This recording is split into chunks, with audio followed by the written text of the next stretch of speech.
It is the most valuable asset that we have in most cases. If you don't protect it, you're taking a huge risk with your financial future. And that's not a risk Linda O'Leary is prepared to take. So she's had her home and contents insured with the same institution for the past 10 or so years now. I think because I'm such a busy person, you sort of get the premium and then it's all too hard, so you just pay it. But 10 years with the same insurer is nothing compared to how long Linda's mother, Iris, has been with hers. I've been with them about 36 years now. Applaudable, but loyalty doesn't necessarily equal customer discounts. According to insurance broker Caitlin Carlton-Smith, we need to shop around for the best deal. Life is so busy. Yes, if you can review it each year, but probably every second year is enough. And with so many insurers offering a wide range of policies, it really is worthwhile taking the time to do your homework. You can absolutely save a lot of money. We prefer wide choice. I think the consumer prefers wide choice, but it confronts a challenge and they have to work out how to choose. Not an easy task, considering no two policies are exactly the same. But financial research company Cannex has done the hard work for us, releasing the first ever home and contents insurance star rating report. They obtained more than 9,000 quotes, comparing 53 policies for home only, contents only and home and contents combined.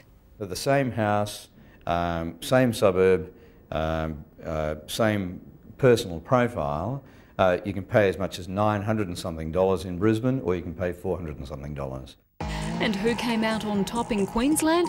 Well, for the best value home insurance, the 5-star rating was awarded to Real Insurance.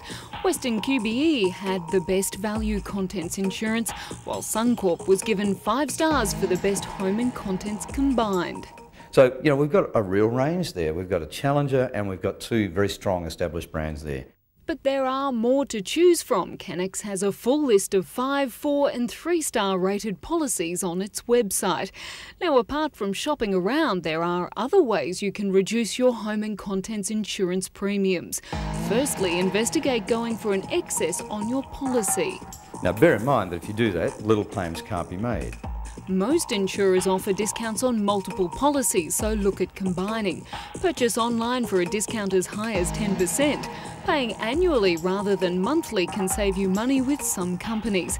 And finally, investigate if you need all the extras cover like flood or fusion. If I don't want accidental damage cover, you know, if I'm not worried about backing through the garage door and creating $5,000 or $10,000 worth of damage, do I take it? Because that increases your premium by 30% or more.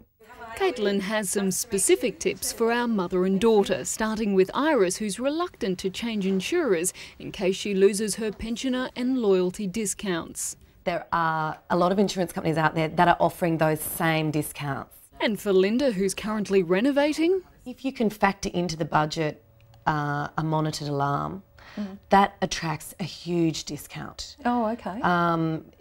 Depending on your sums insured, that can be up to $140 a year. So next time your home and contents insurance renewal notice arrives in the mail, take the time to shop around.